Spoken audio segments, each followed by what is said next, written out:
kelengkapan sukarela. Ayo semua manfaatkan untuk ungkapkan dan laporkan harta. Jangan takut, jangan bimbang, manfaatkan sekarang.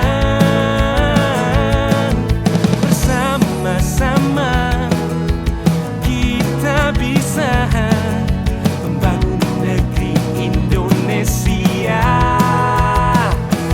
Jangan tunda lagi, mumpung ada saat ini.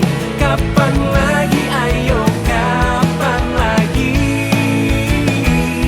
Marilah semua demi negeri kita tercinta. Kalau bukan kita, lalu siapa? Program pengungkapan sukarela, gotong royong adil dan setara.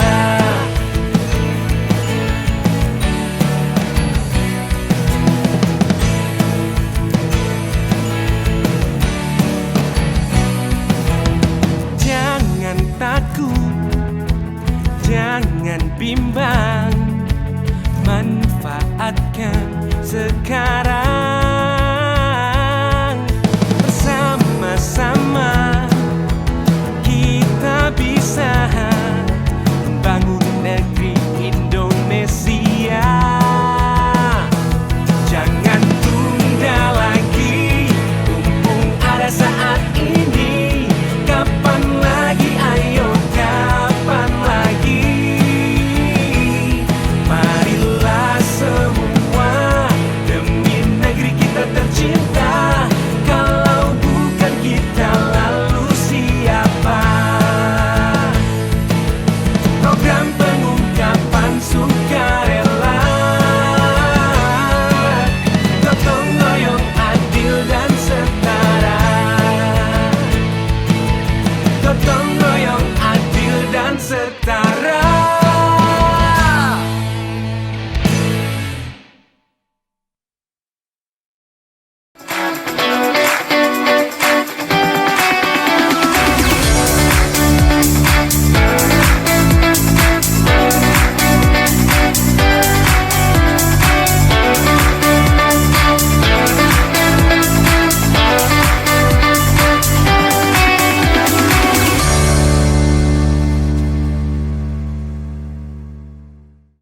Bismillahirrahmanirrahim. Assalamualaikum warahmatullahi wabarakatuh. Semangat pagi kawan pajak.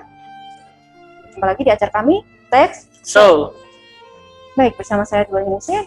Di studio sudah hadir Fungsional Pengumum Pajak dari Kanwil DJP Jabar 1. Ada Pak Adit Mulyadi dan juga ada Pak Rudi Rudiawan. Baik, kawan pajak, saya sapa dulu Bapak ini. Pak Adit, gimana kabarnya Pak? Alhamdulillah, sehat-sehat selalu ya. Pak Rudi. Alhamdulillah sehat dan tetap semangat. Pak Rudi sehat dan tetap semangat juga. Semoga kawan pajak dalam keadaan sehat dan tetap semangat juga menyimak acara kami.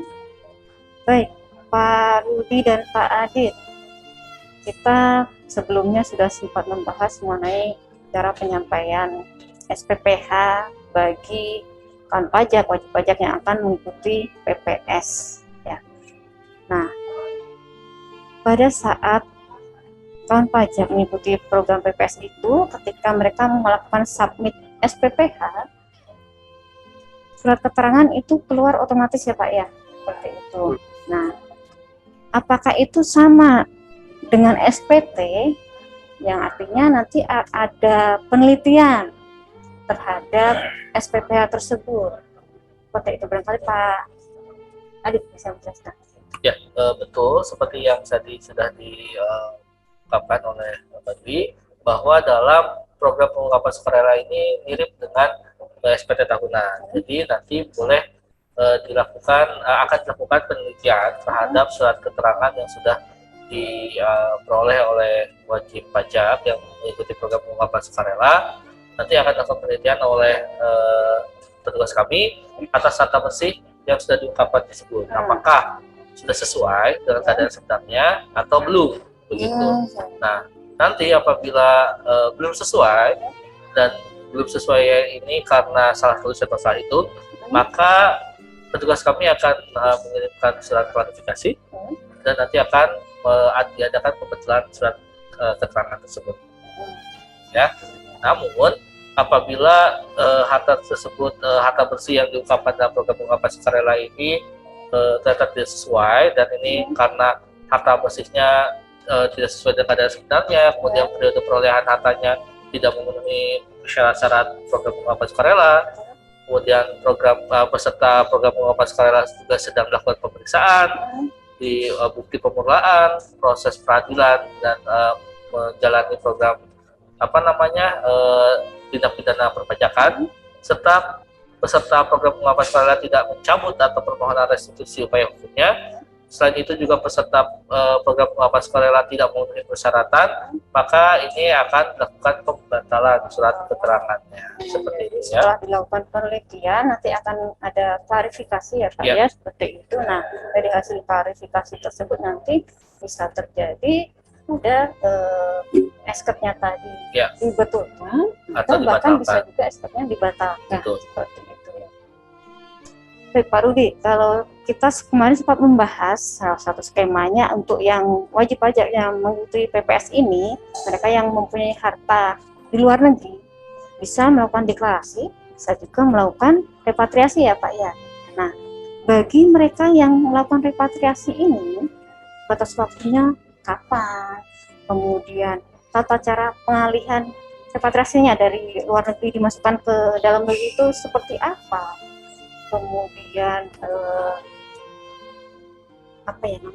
bahwa mereka nanti holdingnya ya di dalam negeri itu berapa lama, seperti itu bisa dijelaskan Pak? Ya, jadi secara garis besar untuk ketentuan repatriasi atau membawa asetnya ke dalam negeri itu kita bisa lihat bahwa batas waktunya paling lambat peserta PPS ini harus membawa asetnya itu merepatriasi paling lambat 30 September 2022. 30 September 2022. Ya, artinya program PPS kan berakhir 30 Juni 2022. 3 bulan setelahnya ya. 3 bulan setelah ya. Dan cara pengalihannya tidak perlu bawa uang cash ke pesawat bawa dari luar negeri, tidak. Pengalihannya melalui bank. Tentunya melalui bank ya, transfer dari sana dari luar negeri ke Bank Indonesia. Terus dan yang penting tadi batas waktu, cara pengalihan, ketiga itu holdingnya, holding periodnya, repatriasinya itu 5 tahun sejak diterbitkannya SK. Ya. 5 tahun sejak diterbitkan SK, jadi harus tetap ada di Indonesia ya Pak ya. Dan ini pun termasuk holding periode repatriasi juga berlaku bukan hanya untuk membawa aset dari luar negeri, termasuk untuk harta yang dideklar di dalam negeri, yang dideklarasikan di dalam negeri. Deklarasi juga, jangan ya udah repatriasi tapi saya yang deklar dibawa ke luar negeri gitu, tidak. Itu ya, Pak. Jadi semangatnya memang ingin agar semua berputar roda perekonomiannya di Indonesia ya, gitu. Ya. Semangatnya seperti itu ya. Baik Pak Rudi.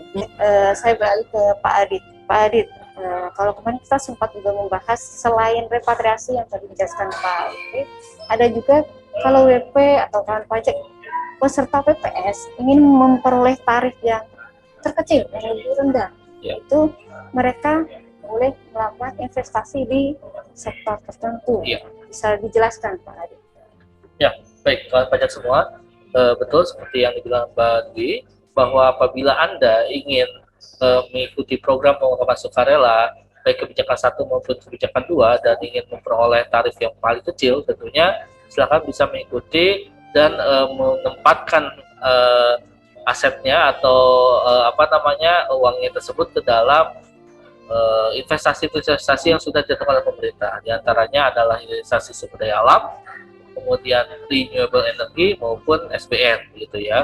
Nah, batas waktunya itu paling lambat 30 September 2023. Ini agak sedikit panjang biar wajib pajak dapat mempersiapkan dengan baik begitu ya. Bagaimana akan ditempatkan di mana, kemudian sudah dipersiapkan begitu. Sehingga kita kasih waktu 30 September 2023. Nah, selain itu ada juga sama seperti tadi repatriasi, ada juga namanya holding period. Jadi masa untuk ditahan di dalam negeri di NKRI itu minimal 5 tahun sejak diinvestasikan. Gitu. Iya, betul. Ini ada ketentuan lainnya ya. Apa saja itu, Pak?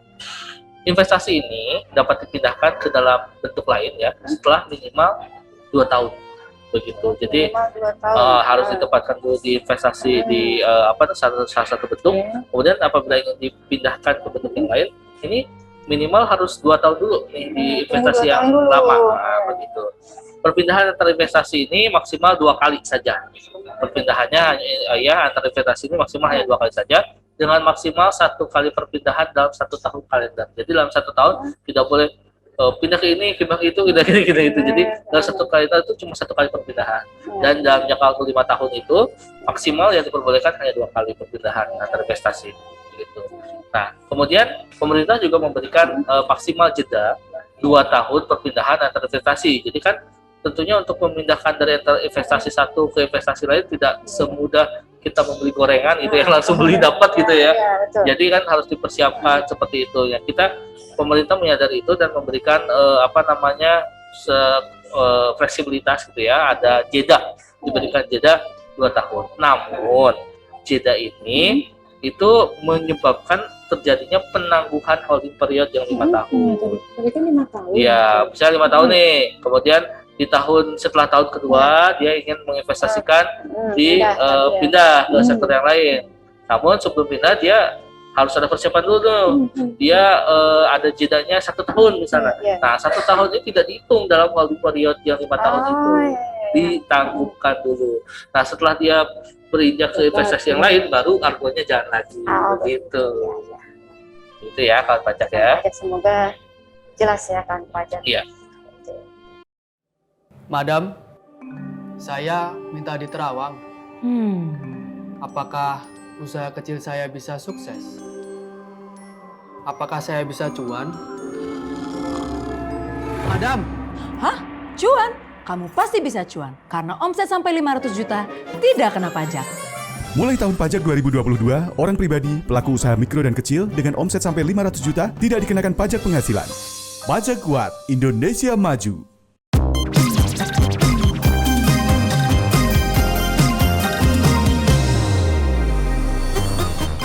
Sekarang wajib pajak orang pribadi diberi kemudahan karena NIK sudah berfungsi sebagai NPWP.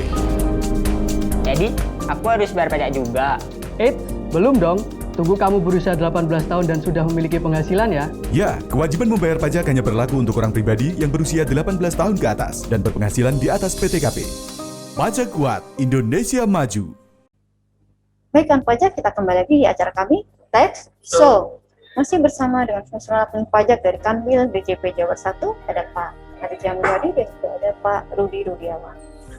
Baik, tadi kita sudah sempat membahas mengenai repatriasi dan investasi ya Pak ya, seperti itu. Nah, tadi terkait dengan investasi, sempat disebutkan tadi investasi di sektor atau investasi di SBN. Nah, itu ada syarat dan ketentuan seperti apa? Seperti itu bisa dijelaskan? Ya, salah satu dari investasi PPS itu yaitu di instrumen SBN ya. Ketentuannya untuk pembelian SBN-nya itu kita bagi atas 2 jenis pengungkapan harta. Pengungkapan harta yang pertama yaitu deklarasi dalam negeri. Itu bisa dalam mata uang rupiah dan dalam mata uang asing atau falas ya, valuta asing ya. Jadi kalau kita lihat apabila deklarasi dalam negerinya dalam bentuk mata uang rupiah, maka dia bisa menginvestasikan di instrumen SBN hanya dalam bentuk rupiah lagi. Ya saja, Rupiah lagi. Jadi kalau awalnya declare-nya itu dalam rupiah, ya berarti nanti SBN-nya rupiah lagi. Juga, ya. Tapi kalau declare-nya itu dalam mata uang asing, dolar misalkan ya, itu nanti SBN-nya bisa di rupiah atau di dolar. seperti itu ya. Nah, itu kalau di jenis pengungkapan harta deklarasi dalam negeri. Kalau dalam bentuk repatriasi, pengungkapan hartanya repatriasi ya, apabila repatriasinya itu diungkapkan dalam bentuk mata uang rupiah, maka nanti instrumen SBN-nya hanya boleh dalam rupiah lagi. Hampir sama ya dengan deklarasi dalam negeri. Tadi ya Pak, ya. Sama juga kalau untuk repatriasi dalam bentuk mata uang asing, maka itu nanti SBN-nya bisa di rupiah dan dolar. Seperti itu ya. Dan ini SBN ini, pemberian SBN ini tentunya dilakukan di pasar perdana dengan mekanisme private placement melalui dealer utama dengan menunjukkan surat keterangannya. Surat keterangan SPPH tadi ya Pak? Iya, Surat betul. keterangan Jadi metode pembeliannya ya ini ya. ya. Pembeliannya itu dilakukan di pasar perdana dengan mekanisme private placement melalui dealer utama dengan menunjukkan surat keterangan tadi ya. Dan nggak usah khawatir, tentunya kalau investasi kan diharapkan nanti siapa namanya peserta PPS juga selain keuntungan PPS juga ada, selain manfaat PPS juga ada manfaat dia dapat Dari investasi keuntungan tersebut investasinya, ya, Pak, ya. yield atau bagi hasilnya ya. Gitu. Baik, terima kasih Pak Rudi. Nah, terkait dengan investasi tadi ya Pak ya, berarti kan apakah sama seperti waktu TA dulu kan mereka harus melaporkan apa itu namanya laporan realisasi harta TA ya? Ya. Tidak salah ya? Ya. Seperti itu. Nah, untuk investasi tersebut itu Adit ya? Ya. Untuk investasi tersebut apakah tanpa pajak serta PPS mereka harus melaporkan? Ya, baik kawan pajak, untuk program pengungkapan sukarela ini mekanismenya mirip ya dengan teks amnesti. Jadi bagi Anda yang mengikuti program pengungkapan sukarela dan melakukan investasi gitu ya, itu wajib menyampaikan laporan realisasi investasinya melalui laman DJP. Nanti silakan bisa melakukan laporan realisasi di laman djp.online.pajak.go.id. Itu khusus bagi peserta PPS yang memilih dengan komitmen investasi gitu ya, yang tadi yang apa namanya investasi yang tarif paling rendah itu ya. Nah, kemudian nanti informasi yang dilaporkan itu berupa informasi per akhir tahun buku sebelum tahun laporan disampaikan. Jadi akhir tahun bukunya ya, sebelum tahun laporan disampaikan. Kemudian waktu pelaporannya, laporan tahunan paling lambat pada saat berakhirnya batas waktu penyampaian SPT tahunan. Untuk orang pribadi itu kan paling lambat akhir bulan ketiga, berarti akhir Maret gitu ya. Kemudian dilaporkan sampai dengan berakhirnya batas waktu investasi. Batas waktu investasi kan tadi holdingnya adalah 5 tahun. Nah itu, jadi wajib ya tetap melaporkan laporan realisasinya. Karena apa? Karena pemerintah tentunya ingin melihat komitmen dari peserta program pengungkapan sukarela ini, apakah sudah melaksanakan komitmennya dengan baik atau tidak begitu. Mungkin ya, kan tadi niatnya bilangnya investasi Ya, biar dapat tarif yang rendah, betul. jadi harus comply ya, harus Harus sesuai comply ya, seperti makanya itu. pemerintah sudah memberikan diskon yang besar gitu ya. Tentunya wajib pajak yang mengikuti program pengungkapan sukarela yang komitmen investasi juga harus berkomitmen atas investasinya, harus comply atas investasinya, tidak boleh dicabut ataupun tidak sesuai jadi aturan. investasi misalkan Iya. gitu, tapi tarifnya Mau enak sendiri mungkin dong. seperti itu ya. Ya begitu ya kan pajak semua ya. Baik Pak. Nah, ini menyambung ke yang tadi Pak Rudi, bisa jadi kan wajib pajak dalam tadi kan ada repatriasi, ada investasi, seperti juga yang tadi sempat kita bahas ya Pak Adit.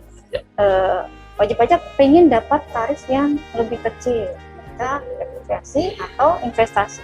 Tapi ternyata dalam perjalanan waktu, ternyata wajib pajak peserta pajak peserta PPS ternyata kalau nggak jadi itu investasi ya, nggak jadi repatriasi, nggak jadi investasi, seperti itu. Apakah ada konsekuensinya seperti itu? Barangkali Pak Rudi bisa menjelaskan. Ya, nanti bagi kawan pajak akan ditampilkan ilustrasi ya apabila memang terjadi wan prestasi atau disebut gagal repat atau gagal invest ya. invest ya. Nah, dan ini mohon jadi perhatian kita semua ya, agar betul-betul ditepati ya janjinya itu ya. Nah, di ilustrasi ini kita akan lihat untuk kebijakan ke-1 dulu. Ya, untuk kebijakan ke-1 dulu. Kita lihat untuk repatriasi aset luar negeri dan deklarasi aset dalam negeri yang diinvestasikan dalam SBN atau hilirisasi di SDA atau renewable energy. Itu seperti kita tahu bahwa tarif PPh-nya finalnya untuk luar negeri itu 6%, untuk aset dalam negeri 6%. Apabila dia gagal invest hanya repatriasi saja, repatriasi luar negeri ataupun mendeklar dalam negeri, maka kalau dia sukarela mengakui bahwa memang gagal dari pihak pesertanya, maka itu hanya kena tambahan 3% PPh finalnya. Tapi kalau misalkan nanti ditemukan oleh Fiskus, maka nanti dikeluarkan SKPKB dengan tambahan PPh finalnya 4,5%. Terus apabila gagal investasi dan gagal repatriasi, hanya deklarasi luar negeri saja. Itu kalau sukarela nanti dari pesertanya sendiri itu hanya tambahan PPh final 6%. Tapi kalau ditemukan Fiskus nanti dikeluarkan SKPKB tambahan PPh finalnya 7,5%. Gitu. Nah, kalau kita lihat untuk yang kategori repatriasi aset luar negeri dan deklarasi aset dalam negeri, tarif PPh finalnya di SPPH kan 8% ya? 8%, iya 8%, Pak. Nah, itu kalau gagal repatriasi hanya deklarasi luar negeri ya, gagal membawa ke Indonesia, hanya mendeklar aset di luar negerinya, itu kalau secara sukarela diakui oleh peserta PPS itu hanya kena tambahan PPh final 4%, dan kalau ditemukan oleh Fiskus dikeluarkan SKPKB dengan tambahan PPh final 5,5%. Begitu pula untuk kategori deklarasi aset luar negeri yang kalau kita tahu tarif PPh finalnya 11% ya. 11%, iya. Sama juga ini juga apabila gagal repatriasi hanya deklarasi luar negeri, maka kalau diungkapkan sukarela tambahannya 4%. Kalau ditemukan Fiskus maka tambahan PPh finalnya SKPKB sebesar 5,5%. Jadi jangan investasi ya kan, Ya, jadinya mau direpatriasi atau mau juga investasi. Ya, Seperti jadi itu kalau Pak. bisa jangan prestasi ya, tapi mungkin bisa jadi karena memang kita tidak tahu, mungkin ada faktor lain ya. Taruhlah sudah menghitung-hitung akan bisa dibawa ke Indonesia, ternyata katakanlah ada trouble di luar sana ya, kita tidak tahu ya. Tapi kita anggap itu sebagai prestasi. Baik Pak Yudi, terima kasih. Ya, tadi terkait dengan investasi terkait dengan kebijakan yang pertama ya Pak ya.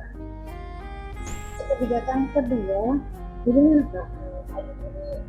Ada juga dengan kalau misalkan wajib pajak, kawan pajak peserta PPS, investasi juga. Ya, baik.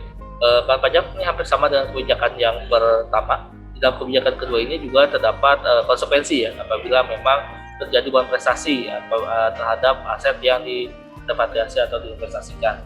Nah, di kebijakan kedua ini apabila bentuknya adalah repatriasi aset luar negeri dan deklarasi aset dalam negeri yang diinvestasikan dalam SBN, hilirisasi sumber daya alam maupun renewable energy, itu kan tarifnya 12% ya, awalnya 12%. Nah, bila terjadi gagal investasi, hanya repatriasi luar negeri saja atau deklarasi dalam negeri saja, itu bila diungkapkan secara sukarela nanti akan ada konsekuensinya, tambahannya adalah 3% tarifnya, ya. Kemudian bila ternyata ditemukannya oleh petugas kami dalam bentuk SKPKB ya, pemeriksaan, maka tarifnya adalah 4,5%.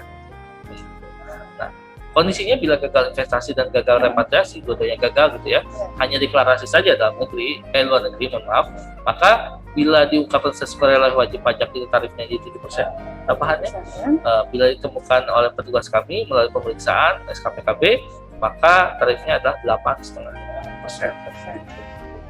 Nah, apabila kebijakan 2 ini bentuknya adalah repatriasi aset luar negeri dan deklarasi aset dalam negeri, itu kan tarifnya yang seperti kita tahu itu 14%. Gitu ya. Kebijakan 24%. Betul, 8%. Nah, bila kondisinya adalah gagal repatriasi dan hanya deklarasi luar negeri saja, maka bila sukarela diungkapkannya 5% tarif tambahannya. Bila ditemukan oleh petugas kami melalui SKPKB 6,5%. Iya, lumayan ya. Nah, yang terakhir di kebijakan 2 ini deklarasi aset luar negeri tarif PP finalnya adalah 80% ya. Nah, bila gagal repatriasinya atau mohon maaf gagal deklarasinya tidak jadi ikutan gitu ya. Nah, bila sukarela tambahannya denda 5%, SKPKB 6,5%. Iya. Di tarifnya kurang lebih antara 3 sampai 8,5% ya. Iya. Oke. Baik kan pajak, kita break dulu untuk bukti informasi perpajakan berikut ini. Pok, dengar-dengar barang kebutuhan pokok mau dipajakin. Dibebaskan. Oh ya? Ceng, dengar-dengar jasa pendidikan mau dipajakin. Dibebaskan. Oh ya? Bu, dengar-dengar jasa pelayanan kesehatan dipajakin juga. Dibebaskan. Oh ya? Tak perlu khawatir, barang kebutuhan pokok, jasa pendidikan, dan jasa layanan kesehatan tetap bebas PPN.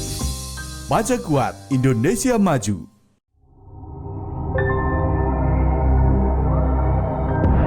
Kenapa kamu gelisah? Apakah karena wanita? Tahta? Harta? Tenang, ada program pengungkapan sukarela dari Direktorat Jenderal Pajak. Ya, manfaatkan program pengungkapan sukarela. Berlaku mulai 1 Januari hingga 30 Juni 2022. Program pengungkapan sukarela, gotong royong adil setara. Pajak Kuat, Indonesia Maju. Baik, tadi sempat disebutkan kalau wajib pajak atau kan pajak peserta PPS melakukan luar prestasi, ada sanksi tambahan PPh final sebesar antara 3% sampai 8,5% tadi ya Pak ya. Nah, kalau itu terjadi kan nanti diterbitkan, kalau tadi ada yang setahu saya tadi ada yang diterbitkan SKPKB ya, kalau yang diterbitkan oleh Fiskus. Nah itu nanti untuk kode jenis setoran atau kode akun pajaknya, apabila wajib pajak akan membuat kode billing seperti itu berapa? Baik, kawan pajak nanti juga akan ditampilkan karena kan ini banyak ya kode akunnya ya, nanti ditampilkan skemanya biar memudahkan kawan pajak apabila nanti ya kita sih berharapnya tidak ada one prestasi ya. Kalau terjadi nanti one prestasi, ini untuk cara pembayaran di billingnya itu kode akun pajaknya masih sama, tambahkan namanya juga tambahan PPh final ya, sanksi tambahan PPh finalnya masih sama. Kode akun pajaknya 411128 untuk kode jenis setorannya. Ya. Untuk SKPKB kebijakan 2 apabila kurang ungkap harta itu dikenai PPh final 30% ditambah sanksi bunga KUP. Maka untuk kebijakan 2 KJS-nya kode jenis setornya adalah 319.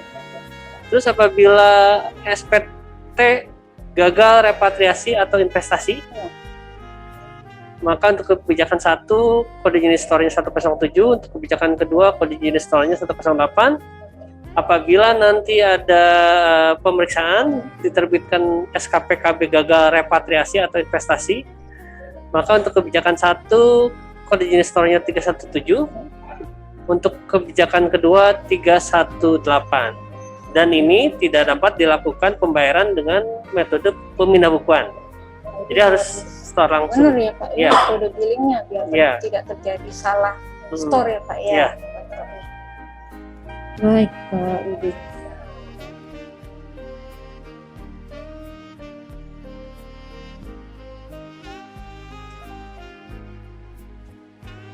Ya, saya beralih ke Pak Adit. Ya. Pak Adit, setelah wajib pajak atau kawan pajak mengikuti program pengungkapan sukarela ini atau PPS ini, adakah hak dan kewajibannya setelah mereka melakukan pengungkapan harta tersebut?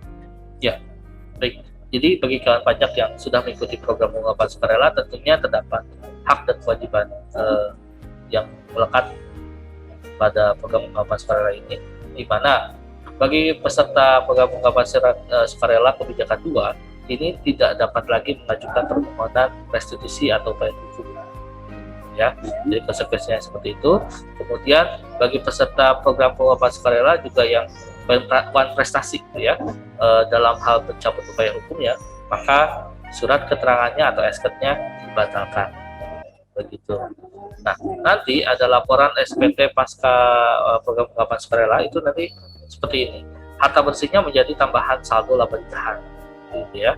Jadi harta bersih menjadi tambahan saldo laba ditahan. Harta atau utang SPPH sebagai harta atau utang baru sesuai tanggal SK dalam SPT tahun 2022. Jadi nanti tahun SPT tahun 2022 itu nanti akan dimunculkan di kolom hartanya adalah sebagai harta atau utang yang baru dan tanggal perolehannya pun sesuai dengan tanggal SK-nya. Gitu ya. Kemudian harta SPPH tidak dapat disusupkan atau diamortisasi untuk kepentingan perpajakan. Jadi ini khususnya untuk yang badan ya tadi yang kebijakan 1 ya.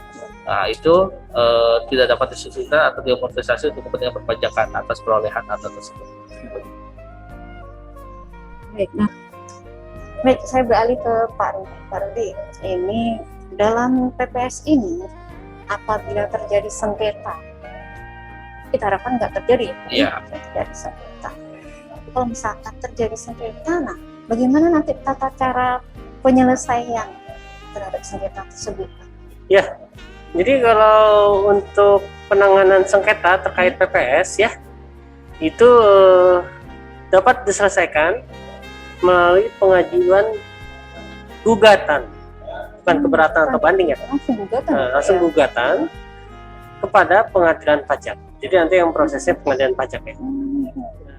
Apa namanya, upaya hukumnya namanya gugatan. Dan upaya hukum terhadap sengketa itu bisa karena pertama SKPKB-nya kurang ungkap kebijakan 2 atau SKPKB-nya gagal repatriasi atau investasi jenis sengketanya ya. Dan ini nanti akan dilakukan sesuai dengan ketentuan Undang-Undang KUP. Baik, Tuan Pajak, kita tak terasa sudah sampai di penghujung acara. Terima kasih atas kebersamaan kita, Pak Rudi. Barangkali ada closing statement, silakan. Ya, jadi kita sudah mulai masuk ke teknis-teknis, termasuk mudah-mudahan nanti ke depannya kita akan masuk ke simulasi ya. Ya.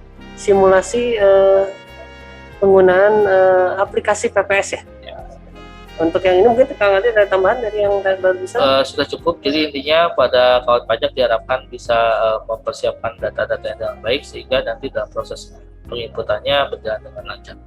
Dan diharapkan sih kita harapkan bersama dari BIMTEK kali ini kalau bisa jangan sampai terjadi one prestasi Ya. dan kalau bisa tidak terjadi sengketa juga. Ya. Itu saja ya. Baik, Pak Rudi dan Pak Adi, terima kasih atas perbincangan kita, dan kawan pajak juga terima kasih atas kebersamaan kawan pajak dalam acara kami. Semoga perbincangan kita kali ini bisa bermanfaat bagi kawan pajak. Selamat melanjutkan aktivitas Anda. Sampai jumpa di Tech So. berikutnya. Baik, kawan pajak, jangan lupa juga follow akun sosial media kami di Instagram dan Twitter @pajakjabar1, di Facebook dan YouTube @kanwil_djp_jabar1. Baik, sampai jumpa. Wassalamualaikum warahmatullahi wabarakatuh. Waalaikumsalam warahmatullahi wabarakatuh. Selamat datang di tutorial aplikasi program pengungkapan sukarela.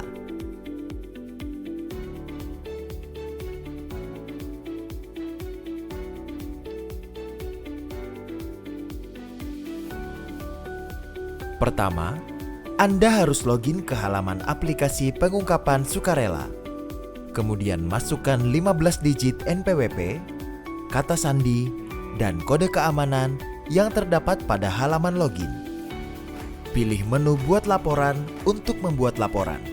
Pada menu ini, pilih laporan SPPH, pilih jenis kebijakan yang akan Anda laporkan. Anda dapat memilih media pengiriman token untuk membuka dan mengisi formulir SPPH.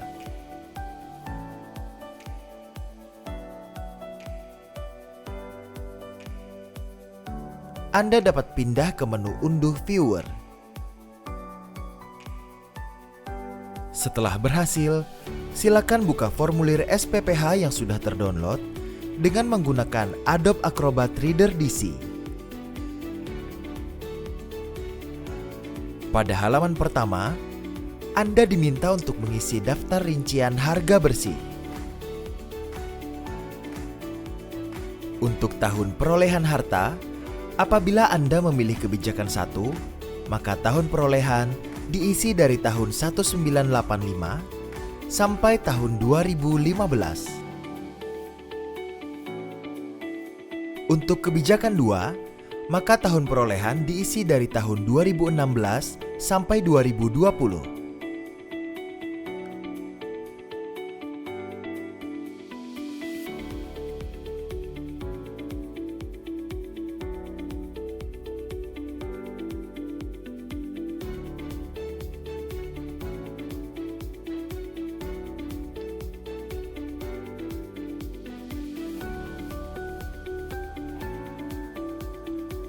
Jumlah dari kolom 21, 22, dan 23 harus sama dengan jumlah kolom 20.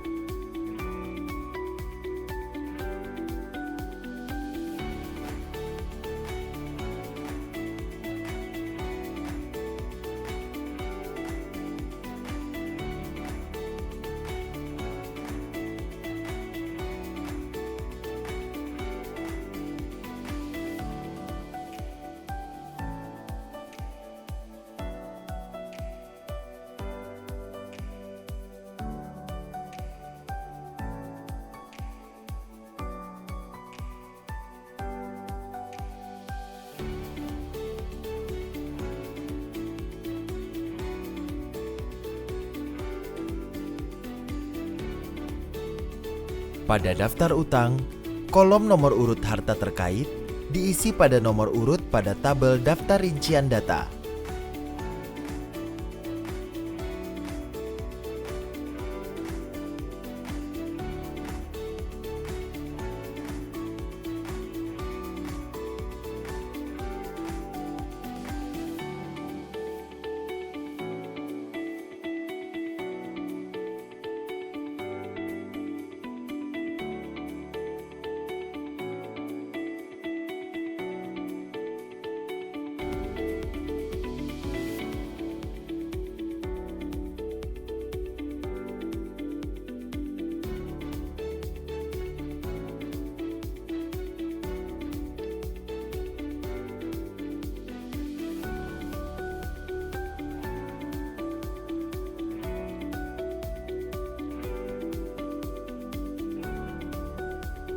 Setelah selesai mengisi semua, Anda dapat mengklik tombol selanjutnya.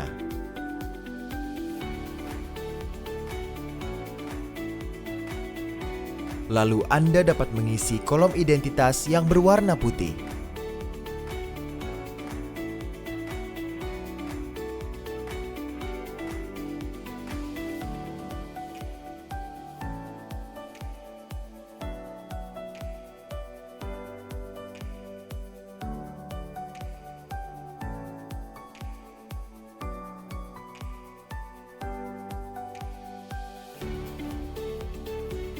Halaman induk merupakan ringkasan dari daftar rincian harta dan utang yang terdapat pada halaman sebelumnya.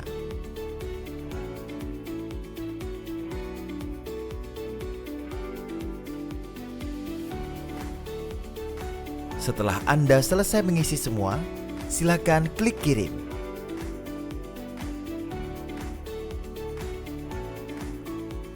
Masukkan kode verifikasi yang Anda terima, baik di email atau nomor telepon.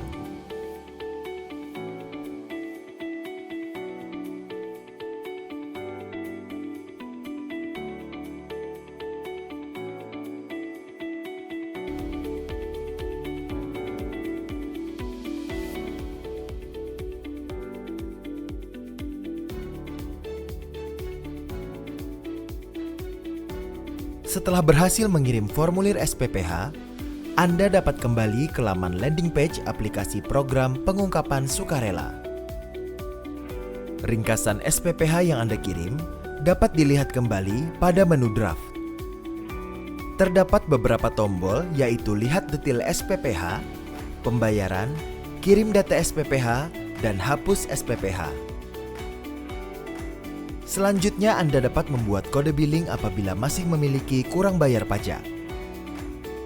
Melalui menu pembayaran, terdapat dua pilihan, yaitu konfirmasi pembayaran billing yang dibuat di aplikasi PPS dan konfirmasi pembayaran atas kode billing yang dibuat secara mandiri di luar aplikasi PPS.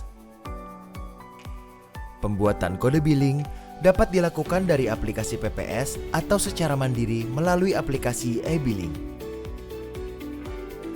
Apabila Anda ingin membuat kode billing dari aplikasi PPS, silakan memilih belum pada aplikasi pembayaran, dan kode billing akan muncul pada informasi data billing. Anda melakukan pembayaran terhadap kode billing tersebut melalui bank persepsi. Setelah selesai melakukan pembayaran melalui bank persepsi, pilih menu pembayaran dan pilih sudah.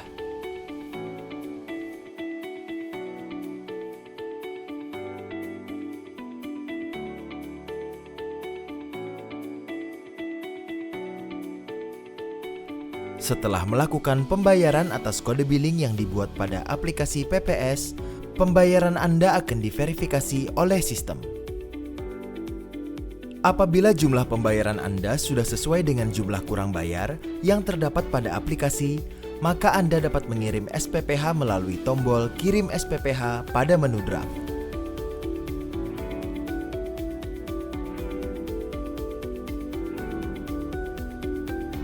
Anda dapat memilih media pengiriman token dengan menggunakan email atau nomor telepon yang terdaftar pada akun pajak.go.id.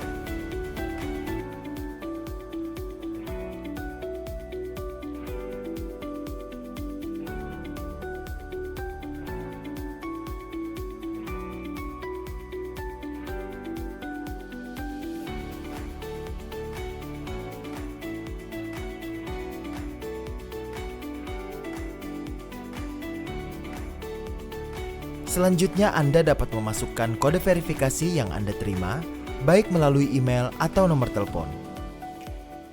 Kemudian, klik tombol kirim SPPH. Setelah proses berhasil, Anda akan menerima pemberitahuan melalui email bahwa Anda telah mengikuti program pengungkapan sukarela. Jika Anda masih memerlukan bantuan, silakan mengunjungi www.pajak.go.id atau telepon ke Kering Pajak 1500-200. Subscribe channel YouTube Ditjen Pajak RI untuk informasi lainnya. Pajak Kuat, Indonesia Maju.